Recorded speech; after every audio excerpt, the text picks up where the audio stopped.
Hi అండి అందరికీ. నేను వ్రాసిన ఆయన శ్రీరామచంద్రుడా అన్న నవల్ 2005లో ఆంధ్రజ్యోతిలో సీరియల్గా పబ్లిష్ అయింది. అసలు ఈ టైటిల్ అదేనండి, ఆయన శ్రీరామచంద్రుడా అని ఎందుకు నేను పెట్టానంటే, ఈ కథలోని హీరోయిన్ అంటే కథానాయకురాలు మనసులో ఎంతో సంఘర్షణ బయలుదేరుతుంది. ఆ సంఘర్షణ బయలుదేరడానికి ఎన్నో కారణాలు ఉంటాయి. అవన్నీ చూశాక తను పెళ్ళంటూ చేసుకుంటే శ్రీరామచంద్రుడు లాంటి మనిషినే తను పెళ్లి చేసుకోవాలని ఒక గట్టి నిర్ణయానికి వస్తుంది. నేను ఈ నవల్లో ముందు మాటగా 2005లోనే రాశానండి. ముందు మాట మీకు నేను చదివి వినిపిస్తాను. ఇక్కడ నేను ముఖ్యంగా మీకు ఒకటి చెప్పదలుచుకున్నానండి. 2005లో ఈ నవల ఆనాటి మనుషులకు అంటే అబ్బాయిలైనా అమ్మాయిలకైనా చాలా బాగా వర్తిస్తుందండి. ఎందుకంటే అబ్బాయిల్లో అమ్మాయిల్లో 2005లో వాళ్ళ ఆలోచనలు ఈ నవల్లో నేను ఎలా వ్రాసానో అలాగే ఉండేవి. కానీ ఇప్పుడు మనం 2024లో ఉన్నాం కదండి. ఎంతో మార్పు వచ్చింది. టెక్నికల్గానే కాదండి, మనుషుల్లో కూడా చాలా మార్పులు వచ్చాయి. అవి ఎంతగా మారాయంటే, అసలు శ్రీరామచంద్రుడు లాంటి భర్త కావాలని ఏ అమ్మాయిలు కూడా అనుకోవడం లేదేమో అని నాకు అనిపిస్తుంది. ఎందుకంటే నేను ఈ మాట అంటున్నాను, ఈ కాలంలో అబ్బాయిలైనా అమ్మాయిలైనా మ్యారేజ్ని ఒక బిజినెస్లా చూస్తున్నారండి కొంతమంది. మరి కొంతమంది అయితే చాలా క్యాజువల్గా తీసుకుంటున్నారు. అబ్బాయి ఎంత సంపాదిస్తున్నాడు, వెనకాల ఎంత వేశాడు, ఇల్లు ఉందా, కారు ఉందా అని కొంతమంది అమ్మాయిలు చూస్తున్నారు. అబ్బాయిలు కూడా తను పెళ్లి చేసుకునే అమ్మాయి సాఫ్ట్వేరా కాదా, ఒకవేళ ఏ వేరైనా సరే శాలరీ సంపాదిస్తుందా లేదా, ఎంత నెలకి సంపాదిస్తుంది, ఎంత వస్తుంది, ఇద్దరు శాలరీ కలిపి లైఫ్ని బాగా ఎంజాయ్ చేయొచ్చు, ఒక హాఫ్ అయినా సరే సేవింగ్ చేసుకోవచ్చు, బ్రతికినన్నాళ్ళు హ్యాపీగా లైఫ్ని ఎంజాయ్ చేయాలని అబ్బాయిలు అమ్మాయిలు కూడా ఒకరి వివరాలు ఒకరు పూర్తిగా తెలుసుకొని చాటింగ్లు చేసుకుంటూ లాంగ్ డ్రైవ్లు వెళ్తూ అప్పుడప్పుడు కలుసుకుంటూ ఇలా ఎన్నో విధాలుగా వాళ్ళు ఒక్క మాటలో చెప్పాలంటే మన ఫారిన్ కల్చర్ డేటింగ్ అంటారండి. ఆ డేటింగ్ ఇక్కడ ఎప్పుడో వచ్చేసింది.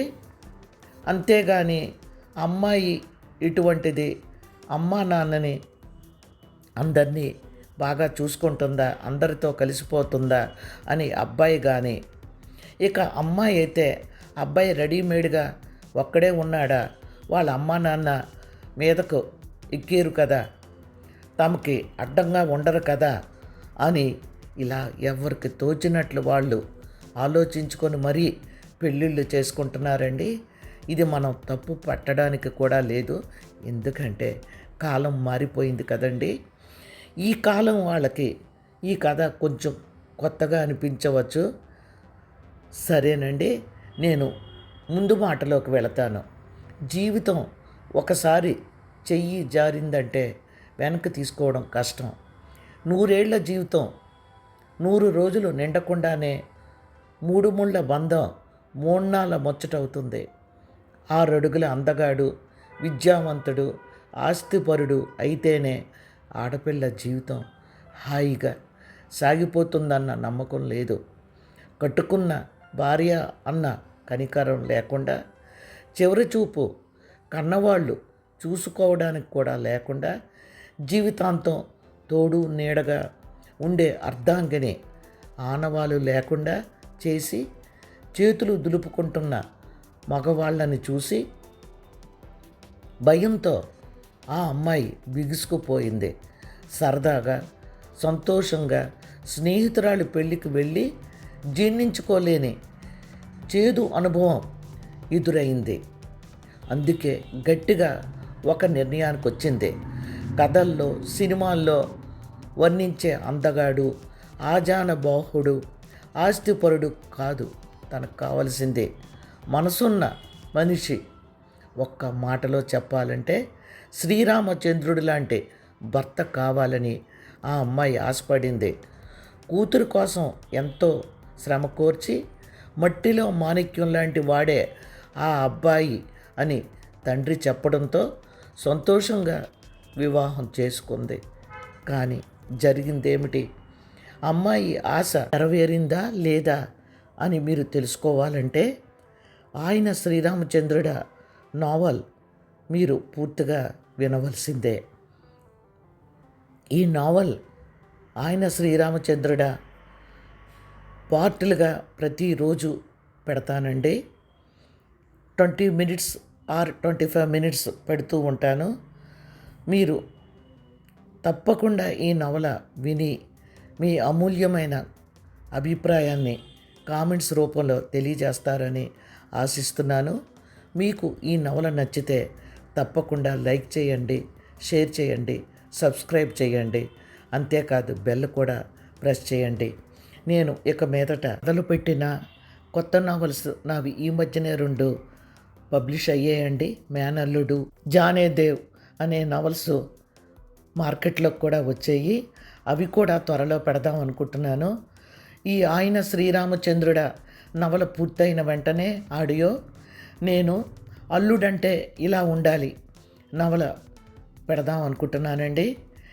అల్లుడంటే ఇలా ఉండాలి నవల నేను ఆనాడు చిరంజీవి గారి కోసం రాశానండి. విజయ్ బాపినీడి గారు సెలెక్ట్ చేశారు కూడా. ఆ కథ అంతా నేను తర్వాత మీతో చెప్తాను. ఆ నవల ఇప్పటి వరకు నేను ఎవరికి ఇవ్వలేదండి. చాలామంది అడిగారు.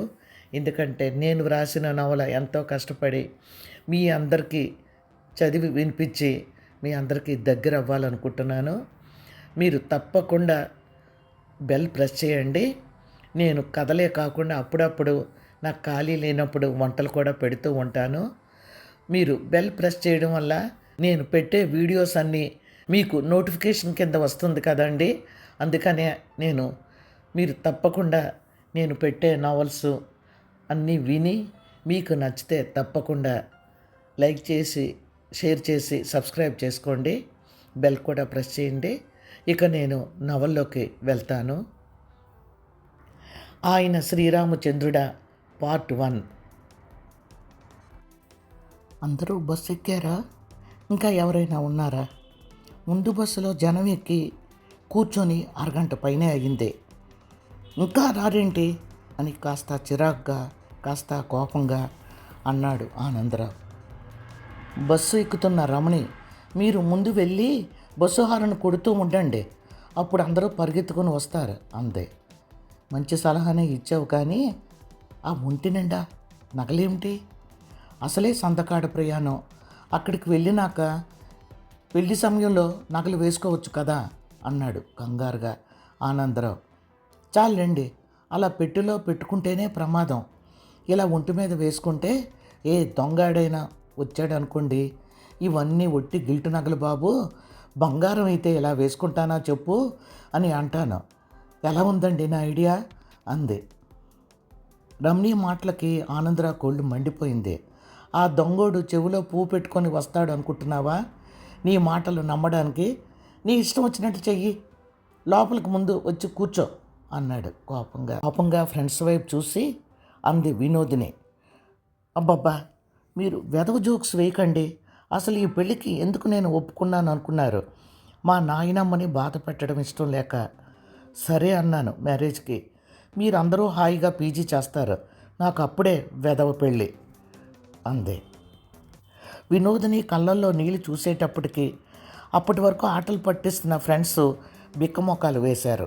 అనుష మాత్రం గబాల్న వినోదిని చెయ్యి పట్టుకొని, ఉష్, ఏమిటి ఆ వాగుడు? మీ వాళ్ళు కానీ వింటే బాధపడతారు అందే. పడితే పడని, నా బాధ అర్థం చేసుకొని వాళ్ళ బాధ నేనెందుకు అర్థం చేసుకోవాలి? కోపంగానే అందే. వినోదిని. మీసాలు సవరిస్తూ కద్దరు పంచ దోవతితో 6 అడుగుల ఎత్తుతో నిండుగా హోందాగా ఉన్న పాండురంగారావు గారు అక్కడికి వచ్చి, అందరూ బస్సు ఎక్కేశారా?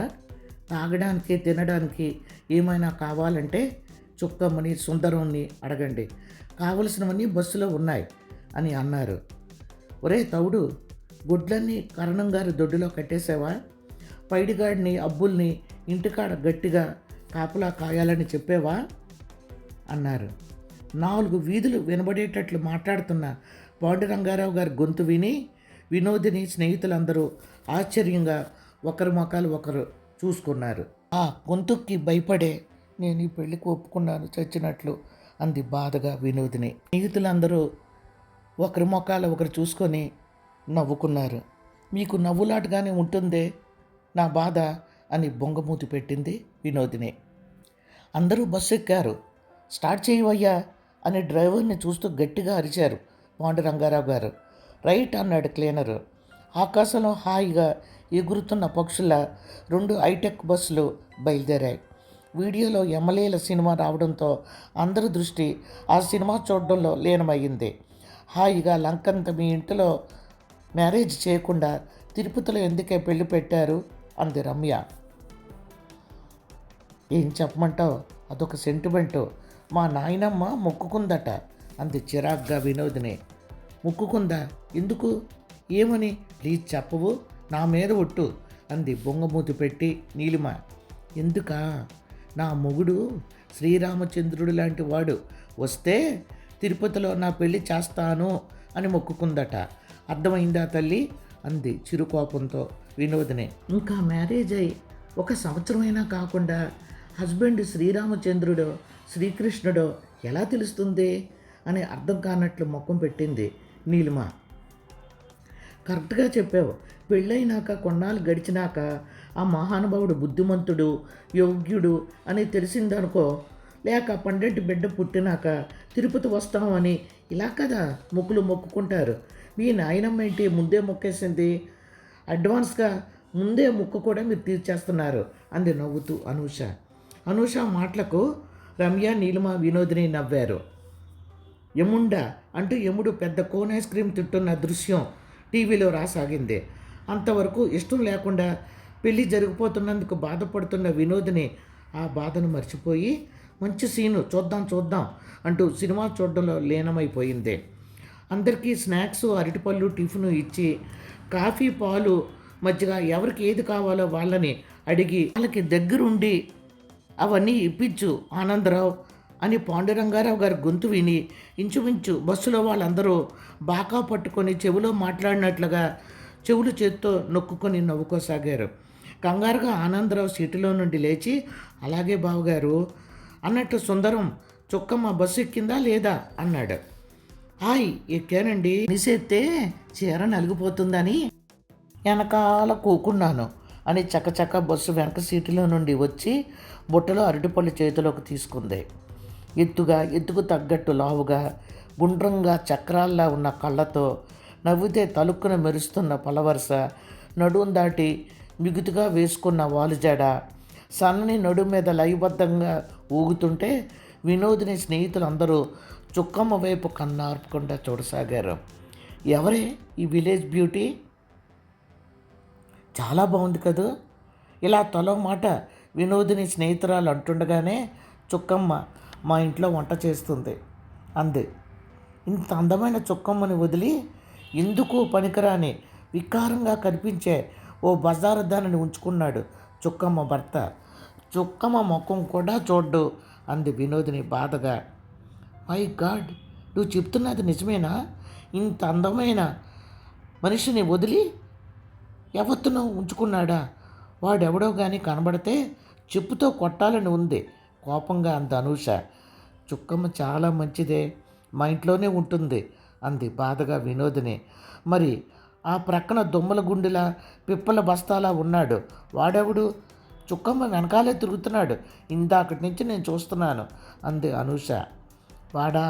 వాడి భార్య ఫస్ట్ నైట్ వాడిని చూసి మెంటల్ అయిపోయి మెంటల్ హాస్పిటల్ పాలయ్యిందట. వీడిని చూడకపోతే ఆవిడ బాగానే ఉంటుందట. వీడు ఎదురైతే మాత్రం పిచ్చి పిచ్చిగా అరుస్తుందట. అన్నట్లు వీడికి చుక్కమ్మ అంటే భలే ఇష్టం అంది వినోదిని. ఎందుకుండదు ఇష్టం? కాకి ముక్కుకి దొండపండులా రమ్య చిరాగ్గా వాడివైపు చూస్తూ అందే. మరి చుక్కమ్మకి వాడంటే? ఇంకా అనూష మాట పూర్తి కానే లేదు.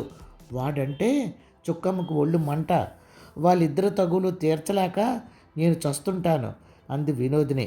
అమ్మాయి గారు, మిమ్మల్ని 4 అమృతపాణి అరటిపళ్ళు తినమని నాయనమ్మ గారు చెప్పారండి అంది అరటిపళ్ళు చేత్తో పట్టుకుని చుక్కమ్మ. సారీ అండి అమ్మాయి గారులు, చుక్కమ్మ చదువుకోలేదు కదండి, గారులు తెలియదండి అనుకోకండి అమ్మాయి గారులు అన్నాడు నవ్వుతూ సుందరం. మేనర్లు కాదు సుందరం, మేనర్స్ అనాలి అంది నవ్వుతూ వినోదిని. అబ్బా, రెండు ఒకటేలేండి అమ్మాయి గారు, చిన్న మిస్టుక్కు ఇహిహి అని నవ్వాడు సుందరం.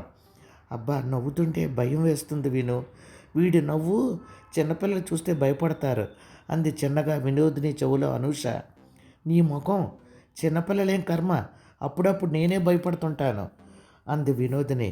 ఏంటమ్మాయి గారు, తమరి ఫ్రెండ్స్ ఏదో అంటున్నారు, నా గురించేనా అన్నాడు సుందరం. నీ గురించే అంది. ఏమే విను, ఏమిటే కంగారుగా అంది అనూష. వినోదిని చిన్నగా నవ్వుతూ, నా ఫ్రెండ్స్ అందరూ నువ్వు చాలా మంచాడిలా ఉన్నావు అని అంటున్నారు సుందరం అందే. థ్యాంక్స్ అమ్మాయి గారులు అన్నాడు పొంగిపోతూ. ఒరే పాండురంగా, ఒక్కసారి రా అంది పాండురంగారావు గారి తల్లి. వస్తున్నానమ్మా అంటూ సీటులో నుండి లేచారు పాండురంగారావు గారు. ఒరే పాండురంగా, కాస్త బస్సు ఆపమని చెప్పరా, సుందరం ఎక్కడ చచ్చావురా అన్నారు ఆవిడ ఆయాసపడుతూ. వచ్చేసాను పెద్దమ్మ గారు అని ఆవిడ ముఖానికి దగ్గరగా పెట్టి చూశాడు. అబ్బబ్బా, అంత దగ్గరగా ముఖం పెట్టకురా, గుండె దడ ఎక్కువ అవుతుంది, కాసిన్ని మంచినీళ్ళు పట్టుకురా అందావిడ. ఏమైందమ్మా అంటూ తల్లి దగ్గరికి గాబరాగా వచ్చాడు పాండురంగారావు గారు. కొంచెం గుండెల్లో నొప్పుగా ఉందిరా పాండురంగా బాధగా అన్నారావిడ. గుండెల్లో నొప్ప, నేను చెప్తూనే ఉన్నాను, వాడు కోడలతో కలిసి చక్కగా కారులో వెళ్ళిపో, నువ్వు బస్సులో కూర్చోలేవని. అయినా నా మాట విన్నావా? అందరితో కలిసి సరదాగా వస్తానని బస్సులో బయలుదేరావు కంగారుగా అన్నారు పాండురంగారావు గారు. ఆయన కంగారు పడుతున్న ఆయన గొంతు మాత్రం డైరెక్ట్గా స్పీకర్లో మాట్లాడినట్లుగానే ధ్వని వస్తుంది. అబ్బబ్బా, కాస్త నెమ్మదిగా మాట్లాడరా, ఈ గొంతు వింటుంటే గుండెలో తడి ఎక్కువ అవుతుంది చిరగ్గా అన్నారు ఆవిడ బాధగా అన్న గొంతు మాత్రం కొంగుమంది. బస్సులో అందరూ ఆవిడ వైపే చూడసాగారు. నొప్పి వస్తుందిరా ఈ బంగారం, ఒకసారి ఇలా రా అమ్మా, నీ పెళ్ళి చూడకుండానే ఈ దిక్కుమాలిన బస్సులో గుట్టుకోమంటానో ఏమిటో అన్నారు ఆవిడ. బస్సు డోరు దగ్గర నుండి ముసలావిడ మాటలు విన్న ఓనర్ తాలూకా వాడు, దిక్కుమాలిన బస్సా, దీని ఖరీదెంతో అసలు ఆవిడకి తెలుసా, తనలో తాను గొనుక్కున్నాడు. వస్తున్నాను నాయనమ్మ అని చక్కచక్క అందరినీ దాటుకుంటూ కంగారుగా ఆవిడ దగ్గరికి వెళ్ళింది వినోదిని. ఏమిటే వినోదిని, నీ బంగారం అంటుంది ఆవిడ అంది నీలిమ. ఒక్క బంగారమే కాదు, వాళ్ళ అన్నయ్య ఏమో చిట్టి తల్లి అని పిలుస్తాడు, వాళ్ళ వదిన పాప అంటుంది ముద్దుగా, వాళ్ళ నాన్నగారు ఒరే అంటారు అంది శిరీష. అనూష మాటలు ఇంతంత కళ్ళు చేసుకొని విన్నారు నీలిమ రమ్య. చాలా అదృష్టవంతురాలు వినోదిని అని నీలిమ అనగానే, అవునే, మనల్ని మన వాళ్ళు తప్పదన్నట్లు మనల్ని పెంచుతున్నారు, ఒక్కనాడైనా ఒక ముద్దు పేరు పెట్టి పిలిచారా అంది బాధగా రమ్య. ఇవి అనవసరంగా భయపడకు నాయనమ్మ, తగ్గిపోతుంది నొప్పి, ఊరుకోబెట్టసాగింది వినోదిని. పెద్దమ్మ గారు, మీరేం కంగారు పడకండి, పనసపొట్టు కూర బాగుందని కొంచెం ఎక్కువ తిన్నారు ఈరోజు మీరు, కొబ్బరి రసాలు బాగున్నాయని 1/2 డజను పైనే మామిడి పళ్ళు తిన్నారు కదండి, రెండింటికి కడుపులో పడక అలా నొప్పి వస్తుంది అని చుక్కమ్మ అంటుండగానే, ఎన్నిసార్లు చెప్పాలే, పెద్దమ్మ గారు మితంగా తినాలి ఏదైనా సరే, డాక్టర్ గారు చెప్పడం నువ్వు విన్నావు కదా. ఏంటి, 1/2 డజను మామిడి పళ్ళు తిందా, అసలే షుగర్ పేషెంటు, కోపంగా పాండురంగారావు గారు అరుస్తుంటే బస్సులో జనం అందరూ చెవులు మూసుకున్నంత పని చేశారు. అబ్బబ్బా, నువ్వు ఊరికే అరవకరా, నేను షుగర్ పేషెంటు అయితే మాత్రం నాకు జిహ్వ ఉండదా, మనిషి అన్నాక కొబ్బరి రసాలు తినకుండా ఉండగలనురా నేను అంది ఆవిడ కాస్త కోపంగానే. అయితే అవగౌరించు అన్నారు పాండురంగారావు గారు కోపంగా. ఉండు కాస్త నొప్పి సర్దుకుంటుంది.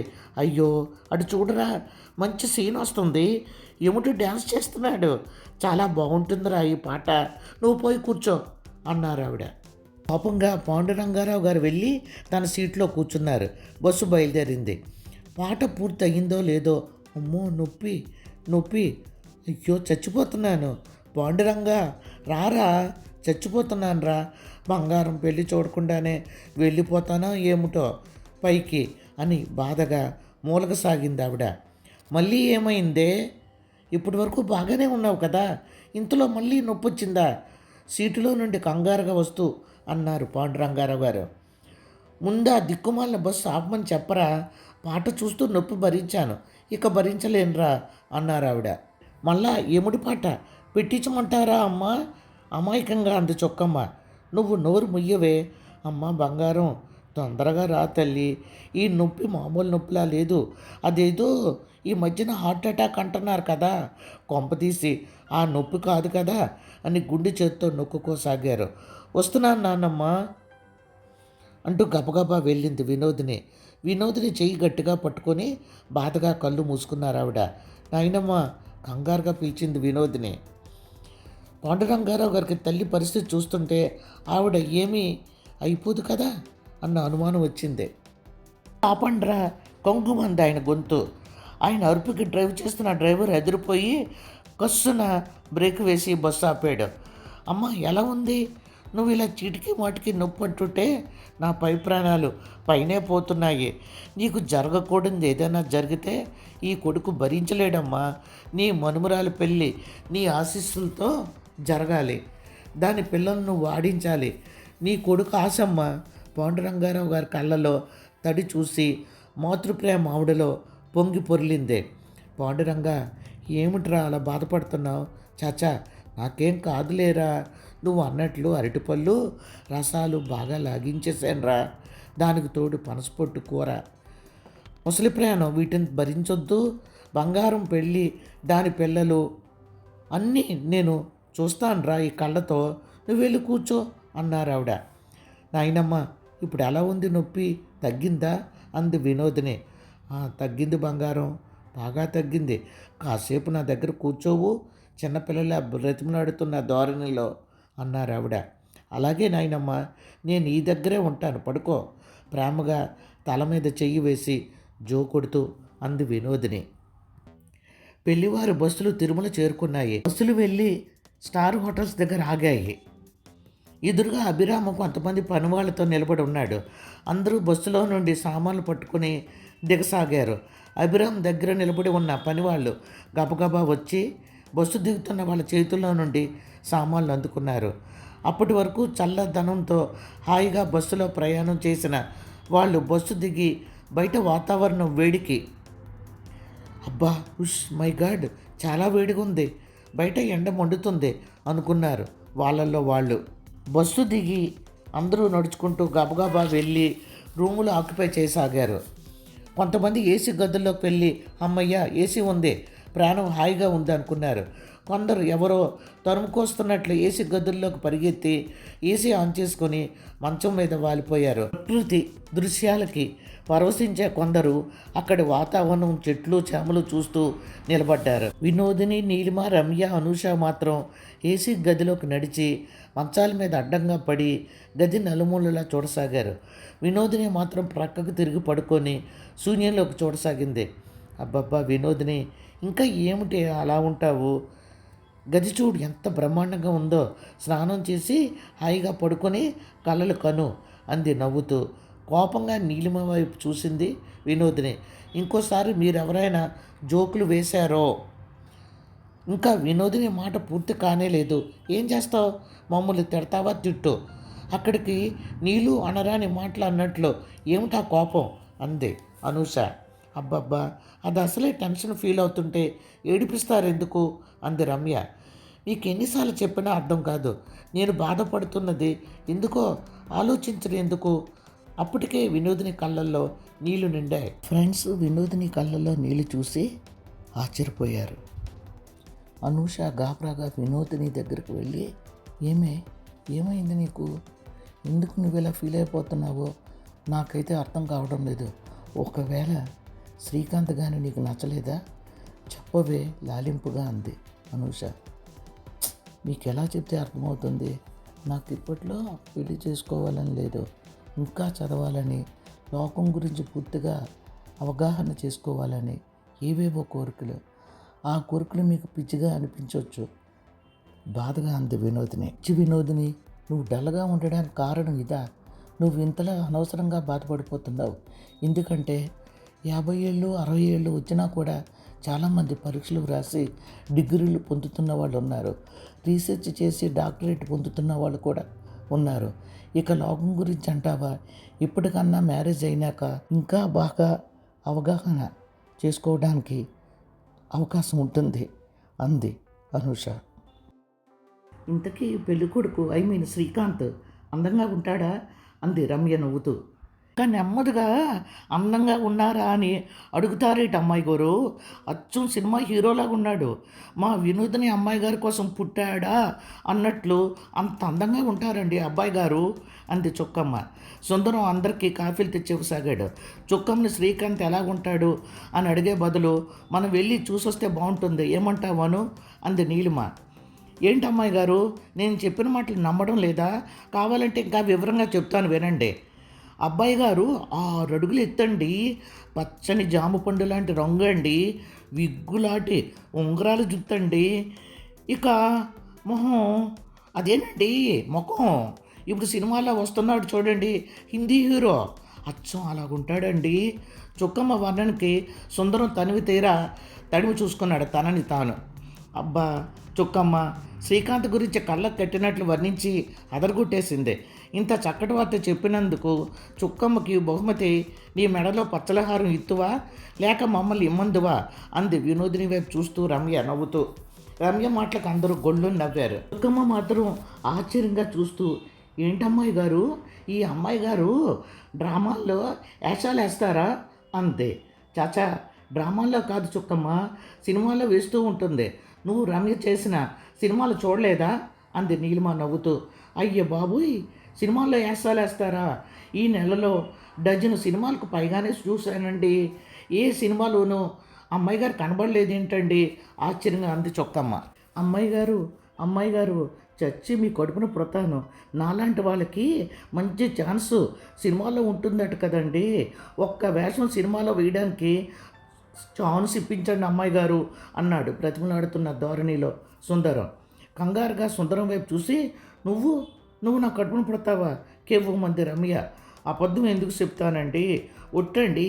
మరి సినిమాల్లో వేయడానికి యాసం ఇప్పిస్తారా అమ్మాయి గారు అన్నాడు సుందరం. అబ్బా నువ్వు ఉండు అమ్మాయి గారు, మీరు ఏ హీరో పక్కన యాస వేశారండి చెప్పండి అమ్మాయి గారు, ఈసారి ఆ సినిమా వచ్చినప్పుడు నాను చూస్తాను అంది చుక్కమ్మ. నేను చెప్తాను, చిరంజీవి పక్కన రాధా ఉంది కదా, రాధా పక్కన ఇంకా నీలిమ మాట పూర్తి కానే లేదు. అయ్యో బాబోయ్, ఏకంగా చిరంజీవి పక్కన రాధాతో పాటు యాసం కట్టేశారా? దిక్కుమాలిన దాన్ని.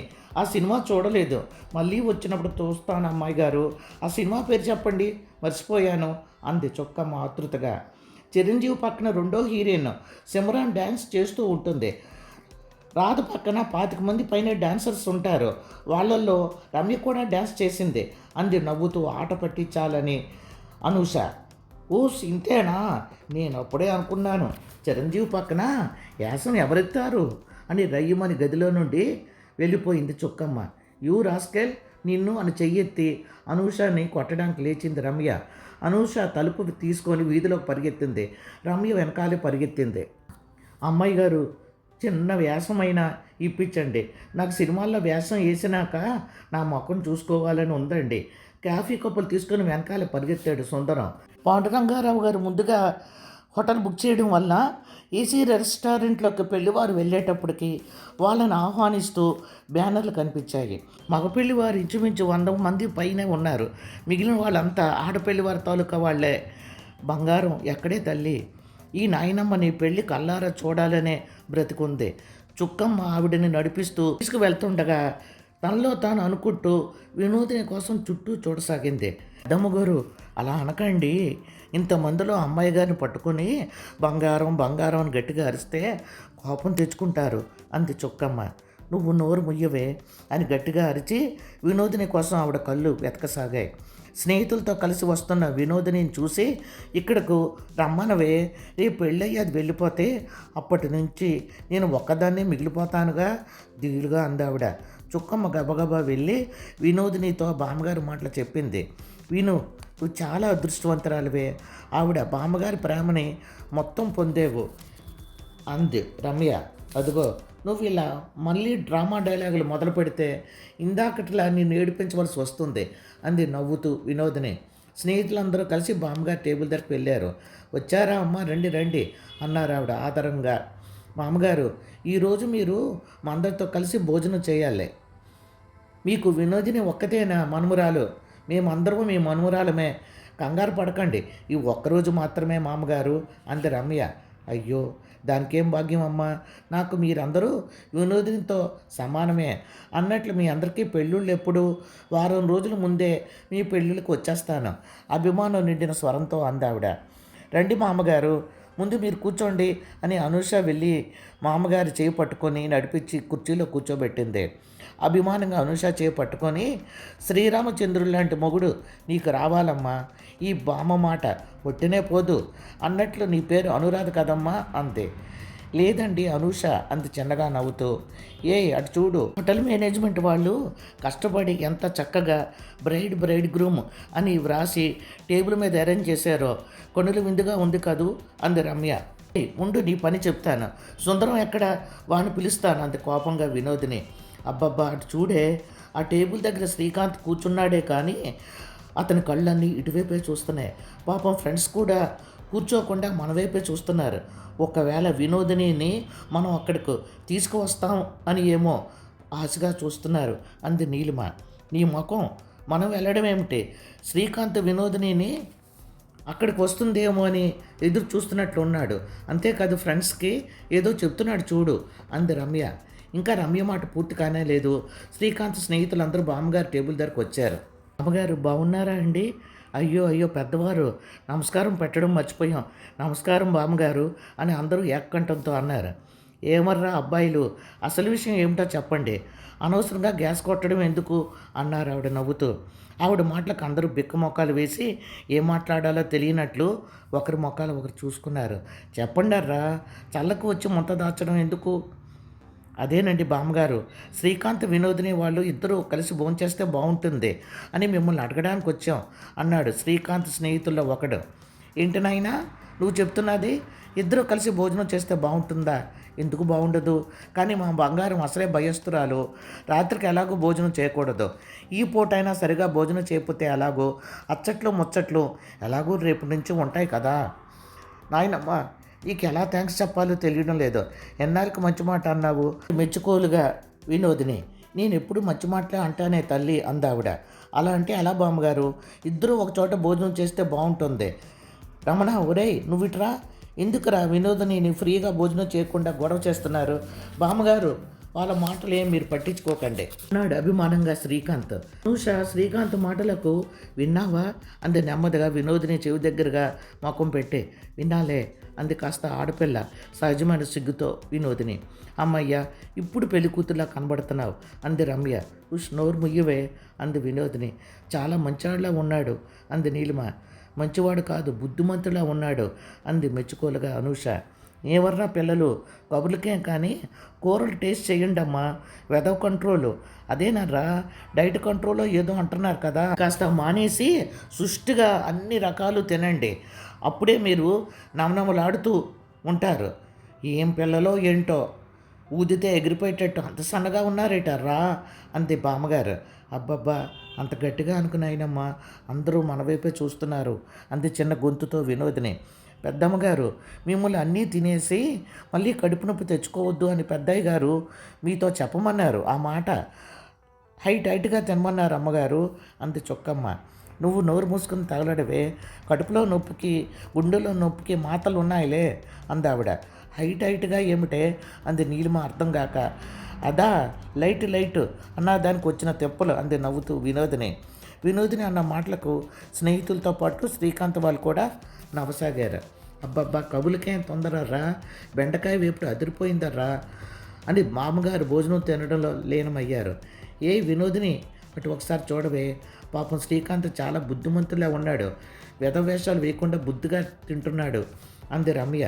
బుద్ధిమంతుడో కాదు ఇప్పుడేం చెప్పలేం కానీ భోజన ప్రియుడని మాత్రం అతను తీరు చూస్తే తెలుస్తుంది. అటు చూడు ఎంత చక్కగా తింటున్నాడో అంది నీలిమ నవ్వుతూ. చప్పున కళ్ళెత్తి చూసింది వినోదిని శ్రీకాంత్ వైపు. అన్నంలో చెప్పెట్టాడు కానీ వినోదిని వైపే చూడసాగాడు శ్రీకాంత్. యూ అని నీలిమని ఎడం చేత్తో కొట్టింది వినోదిని. భోజనాలు కబుర్లు చెప్పుకుంటూ నవ్వుకుంటూ ముగించారు. అందరూ రూమ్లు చేరుకున్నారు. వినోదిని ఆడు తిరిగి పడుకుంది. కళ్ళల్లో వస్తున్న కన్నీళ్లు ఎవరూ చూడడం ఇష్టం లేనట్లు. ఏ డ్రెస్సులు వేసుకోవాలో పెట్టెలు తెరిచి డ్రెస్సులు చూస్తూ మాట్లాడుకుంటున్నారు. అనూష, నీలిమ, రమ్య. చుక్కమ్మ కంగారుగా పరిగెత్తుకు వచ్చింది. ధనాల మచ్చ మీద నుండి లేచి కూర్చుంది. కళ్ళలో నీళ్ళు చూసి చుక్కమ్మతో పాటు అనూష, నీలిమ, రమ్య ఆశ్చర్యపోయారు. ఏ విను, ఏమిటి ఆ కన్నీళ్ళు? అబ్బాయి నచ్చలేదా? బాగున్నాడు కదే, నేనైతే ఎగిరి గంతు వేసి మరీ చేసుకునేదాన్ని. కర్మ, మా వాళ్ళకి నాకు పెళ్లి చేయాలన్న ధ్యాసే లేదు అంది రమ్య. ముందు నువ్వు నోరు ముయ్యవే. చుక్కమ్మ, నువ్వు పద, వినోదిని వస్తుంది అని చుక్కమ్మను బయటకు పంపి తలుపు గడియ పెట్టింది అనూష. ఏ విను, ఒక్క మొక్కలో సూటిగా చెప్పు, నీకు శ్రీకాంత్ నచ్చలేదా? నిన్నే, ప్లీజ్ విను, చెప్పు అందే. అబ్బా, నాకు ఎలా చెప్పాలో తెలియడం లేదు. శ్రీకాంత్ నచ్చక కాదు, నాకు మీ అందరితో కలిసి చదువుకోవాలని ఉంది. మీ అందరినీ వదిలిపెట్టి వెళ్ళిపోవాలంటే ఎందుకో తెలియదు, ఏడుపు వస్తుంది. అమ్మయ్య, చంపావు కదే. ఓస్, ఆ ఫీలింగ్ మ్యారేజ్కి ముందు అందరు అమ్మాయిలకి వస్తుందిలే అంది నీలిమ. అందరు అమ్మాయిలు అని ఎందుకే అంటావు? నాకైతే మాత్రం అలాంటి ఫీలింగ్సే లేవు. ఏ కొడైకెనాలో ఏ డార్జిలింగో వెళ్ళి డ్యూయెట్ వేసుకొచ్చే కలలు కంటాను అంది రమ్య. రమ్య మాటలకు అందరికంటే ఎక్కువ వినోదిని నవ్వింది. అమ్మో నాయనమ్మ, పదండి వెళ్ళి చూసొద్దాం అంది వినోదిని. వినోదిని స్నేహితులు అనుసరించారు. ఒరే పాండురంగా, బంగారం పెళ్ళయ్యే వరకు నేను బ్రతికుంటానంటావా? ఇప్పుడు కన్నా నొప్పి ఎక్కువగా వస్తుందిరా అని కడుపు చేత్తో నొక్కుంటూ, ఒరే గుండెల్లో కూడా వస్తుందేమిట్రా నొప్పి అందావిడ. నాయనమ్మ, డాక్టర్ గారు చెప్పారుగా, కడుపులో అల్సర్ ఉంది నీకు, లైట్గా కారం లేకుండా భోంచెయ్యాలని. హోటల్లో బాగా లాగించేసావు అన్నాడు అభిరామ్. ఏంటండి ఆ మాటలు? కాస్త కూరలు నచ్చి తిన్నట్లున్నారు, ఎంతకని నోరు కట్టుకుంటారు? కంగారు పడకండి, ఈ ట్యాబ్లెట్ వేసుకోండి. గ్లాస్తో నీళ్ళు మాత్ర తీసుకొచ్చి ఇచ్చింది సీత. ఆ తల్లే, నా బంగారం అంతా వినోదినికే ఇచ్చేయాలనుకున్నాను, కానీ నా చంద్రహారం మాత్రం నీకే ఇస్తానమ్మా అని మాత్రం నోట్లో పెట్టుకుని నీళ్లు తాగుతూ అంది బామ్మ. ఇప్పుడు ఆ విషయం ఎందుకండి, ముందు పాప పెళ్ళి, పాపకు పుట్టే పిల్లల పెళ్ళిళ్ళు కూడా చూస్తారు మీరు, మీకేం కాదు అంది ఆవిడ్ని ఊరడించాలని సీత. మా అమ్మే నీ నోటి మాట చల్లగా, అంతకన్నా ఈ ముసలిదానికి ఇంకేం కావాలి? నీకు ఒట్టి చంద్రహారం ఒకటే కాదు, నా జడగంటలు బుట్టలు కూడా నీకే ఇస్తానమ్మా. ఏం బంగారం, వదినకి ఇమ్మంటావా అంది ఒక పక్క బాధతో కడుపు చేతితో నొక్కుంటూ. నాయనమ్మ, నువ్వు ఏం ఇవ్వాలనుకున్నా నాకేం అభ్యంతరం లేదు, ఎందుకంటే నాకు వదిన ఒక్కతే కాదు, నా తల్లి, అక్క, అన్న అందరి ప్రేమని కలిపి వదిన నాకు అందించిందే. నీవు కాసేపు కళ్ళు మూసుకొని పడుకో నాయనమ్మ, మరి పెళ్ళిలో వీడియోలో బాగా పడాలన్నావు కదా అంది నాయనమ్మని ఊరుకోబెట్టాలని వినోదిని. నా తల్లే, ఇదిగో పడుకుంటాను అన్నట్లు వీడియో తీసేవాడితో చెప్పండర్రా నన్ను బాగా తీయమని అని నెమ్మదిగా కళ్ళు మూసుకున్నారు ఆవిడ. అందరూ నెమ్మదిగా బయటకు నడిచారు. వినోదిని చెయ్యి మాత్రం ఆవిడ వదలలేదు. ఇదిగో సీత, ఆవిడ ఆరోగ్యం ఏం బాగుండలేదు, డాక్టర్లు కారాలు పులుపులు తినకూడదన్నారు.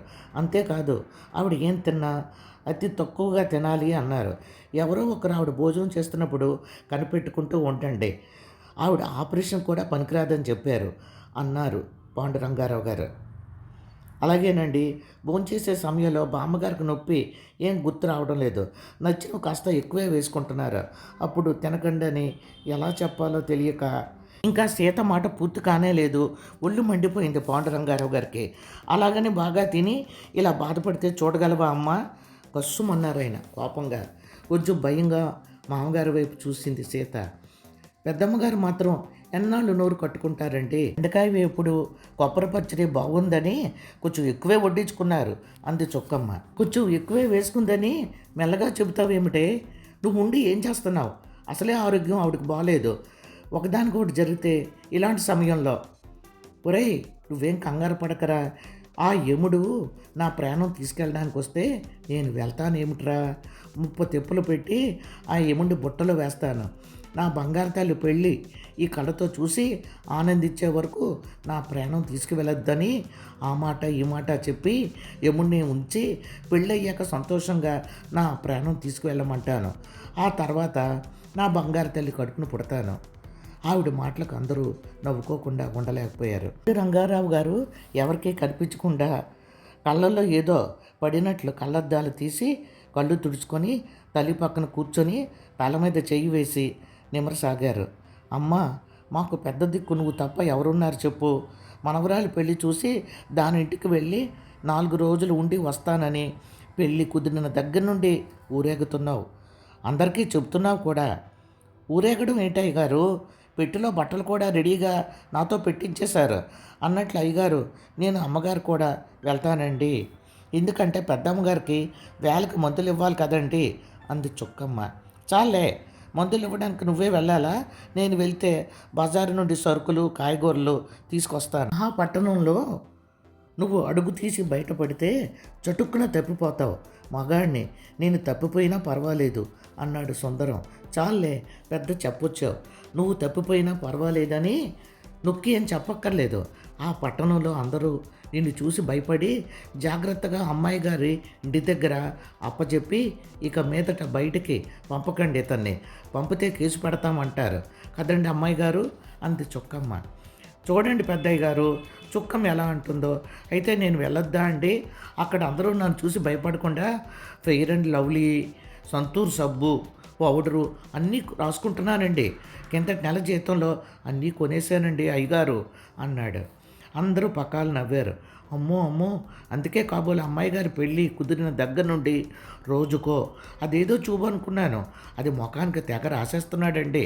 అదేనండి ముఖం తెల్లబడే చూపు అనుకుంటాను అంతే. చాలే, ఎంతసేపు నా మీద ఏడుపు. అమ్మగారు, మరి నేను రానా అండి అన్నాడు సుందరం. నువ్వొక్కడివే ఏమిట్రా, అందరం కట్టుకట్టుకుని వెళ్ళిపోదాం సరేనా అన్నారు పాండురంగారావు గారు నవ్వుతూ. భలే సరదాగా ఉంటుందండి అందరం వెళ్తే. అమ్మాయి గారు కూడా మనం అందరం వస్తున్నామని తెలిస్తే సంతోషపడిపోతారు కదండి అమ్మాయి గారు అన్నాడు. నువ్వు నోరు మూసుకొని పనులు ఏమైనా ఉంటే చూడు. కొంగుమంది ఆయన గొంతు విని భయంగా బయటకు పరిగెత్తాడు సుందరం. ఈలోగా అభిరామ్ రాఘవమ్మ గారితో మాటలు మింగించి తల మీద చెయ్యి వేసి నిమరసాగాడు. పసిపాపల చేత్తో అభిరామ్ చెయ్యి పట్టుకొని నిద్రలోకి జారుకుంది ఆవిడ. వినోదిని నెమ్మదిగా నాయనమ్మ చేతిలో నుండి తన చేతిని తీసుకొని స్నేహితులతో కలిసి గదిలో నుండి బయటకు అడుగులు వేసింది. రమ్య, నీలిమ, మనం ఒకసారి అలా బయటకు వెళ్ళి పర్చేజ్ చేయవలసినవి ఏమైనా ఉంటే షాపులకు వెళ్ళి చేసుకుందామా అంది అనూష. సరే వెళదాం అని రమ్య, నీలిమ అన్నారు. నువ్వు వెళ్ళి రెస్ట్ తీసుకో, మేము 1 అవర్లో వచ్చేస్తాం అంది అనూష. సరే త్వరగా రండి, బోర్ కొడుతుంది అంది వినోదిని. అను, నాకు బ్రహ్మాండమైన ఆలోచన వచ్చింది. వినోదిని పీజీ చదవకుండా పెళ్ళవుతున్నందుకు తెగ బాధపడిపోతుంది కదా, అయితే ఏమంటావు నీలు అంది రమ్య. మనం శ్రీకాంత్ గారి దగ్గరికి వెళ్ళి వినోదిని మనసులో మాట చెబుదాం. అతను ఆమె మనసును అర్థం చేసుకున్నవాడైతే ఆమె చదువుకు అడ్డురాడు. శ్రీకాంత్ వినోదిని చదువుకోవడానికి అంగీకరించలేదు అనుకో, వినోదిని బాధపడుతుంది. ఇక బాధపడుతూ పీటల మీద కూర్చుంటుంది. అబ్బా, ఎంత తెలివైన దానివే తల్లి. అవును కదూ, ఈ ఆలోచన మాకు రాలేదు అంది నీలిమ. నా గురించి ఏమనుకుంటున్నావు? నాలా ప్రతిదీ దీర్ఘంగా ఆలోచించి నిర్ణయం తీసుకోవాలి అంది ఫోజు పెట్టి రమ్య. ముందు నువ్వు నోరు మూసుకో. నీలు చెప్పిన ఆలోచన బాగుంది.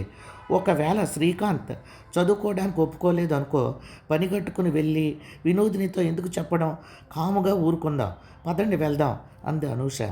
రమ్యకి అసలు బుర్ర లేదాను, అక్కడ కూడా ఒకదానికొకటి వాగుతుందేమో అంది నీలిమ. అనూష, రమ్య, నీలిమ శ్రీకాంత్ ఉన్న రూమ్ వైపు నడిచారు. శ్రీకాంత్ ఫ్రెండ్స్తో కబుర్లు చెప్తూ నవ్వుతున్నాడు. వీళ్ళని చూసి కొంచెం తడబడి లేచి నిలబడ్డాడు.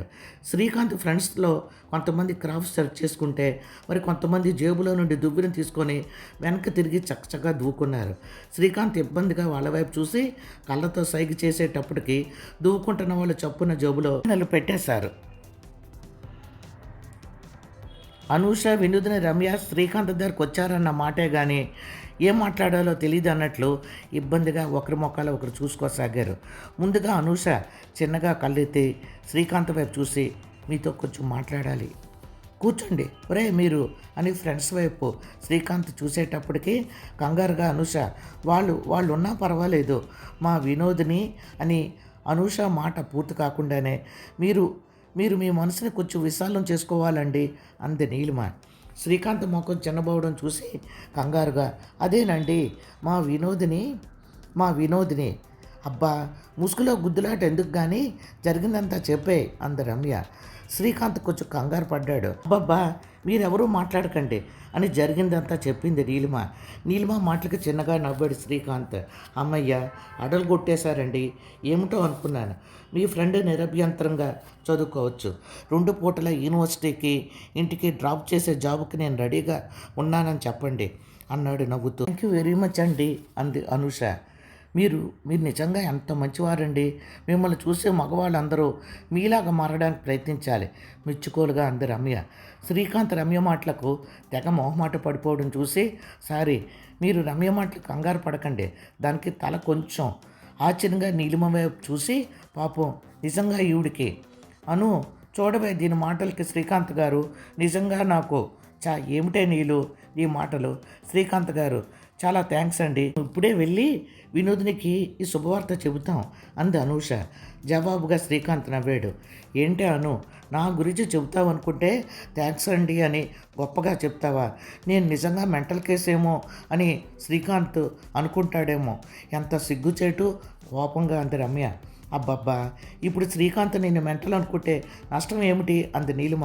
వెళ్ళి ఒకసారి షాపులన్నీ చూసి రూమ్కి వెళ్ళిపోదాం, ఎందుకంటే ఈ శుభవార్త వినోదినికి అర్జెంటుగా మనం చెప్పాలి, చాలా సంతోషపడిపోతుంది వినోదిని అని అంది అనూష. వచ్చిన వెంటనే వినోదినితో తనని ఎలా ఏడిపించింది మెంటల్ అని శ్రీకాంత్కి చెప్పింది. అంతా చెప్పి, వీళ్ళని తిట్టవే విను, నన్ను ఎంత ఘోరంగా అక్కడ అవమానించారో తెలుసా అని బొంగమూతి పెట్టింది రమ్య. పడి నవ్వసాగింది వినోదిని. అబ్బబ్బా, నువ్వు రమ్య, నీకు గుడ్ న్యూస్ తెచ్చాం విను అంది సంతోషంగా అనూష. ఆ గుడ్ న్యూస్ నేను చెప్తాను అంది నీలిమ. మీరేం చెప్పక్కర్లేదు, ఆయన ఫోన్ చేసి చెప్పారు, నేను హాయిగా మీ అందరితో పాటు చదువుకోవచ్చని. శ్రీకాంత్ చాలా వినోదిని మాట పూర్తి కాకుండానే, వావ్, మన పని అయిపోయినట్లే, వినోదిని మారిపోయింది అంది. నోరు మొయ్యివే రమ్య, ఇన్ని రోజులకు వినోదిని కళ్ళలో పెళ్లి కళ చూస్తున్నావు అంది నీలిమ నవ్వుతూ. నీలిమ మాటలకు కోపంగా చూసింది వినోదిని. పెళ్లి సమయం దగ్గరయ్యే వరకు వినోదినిని స్నేహితులు అల్లరి పెడుతూనే ఉన్నారు. వినోదిని నవ్వుతూనే ఉంది. ఆ నవ్వులోని కాంతిని చూసి ఫ్రెండ్స్ అందరూ ఒక్క నిమిషం ఆశ్చర్యపోయారు. ఎంతలో ఎంత మార్పు! ఒక అరగంట క్రితం దిగులుగా ఉన్న వినోదిని ఇప్పుడు ఎంత సంతోషంగా ఉంది. మార్పు మనిషిని ఏమైనా చేస్తుందని వినోదిని చూస్తే తెలుస్తుంది. పురోహితుడు పెండ్లి కుమార్తెను కళ్యాణ మండపంలోకి తీసుకురమ్మంటున్నాడు అని అనడంతో వినోదిని కంగారుగా అందరివైపు చూసింది. ముఖం వెలిగిపోతుంది అంది రమ్య. నోరు ముయ్యవే, వర్ణించడం కూడా రాదు, చుచ్చుబుడ్డ కాకరపువ్వ వెలిగిపోవడానికి, ముఖంలో పెళ్లి కళ ఉట్టి పడుతుంది అని అనాలి అంది నీలిమ. కాసేపు ఇద్దరు నోర్లు మూసియండి.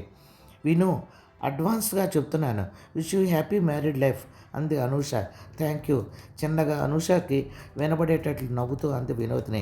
ముత్తైదులు వచ్చి కొబ్బరి బొండం ఆకు చెక్క వినోదిని చేతిలో పెట్టారు. బంగారం, కంగారు పడకమ్మ, అన్నయ్య వదిన వెనకాలే ఉంటారు, నేను ఎదురుగుండా కూర్చుని ఉంటాను అన్నారు బామ్మగారు.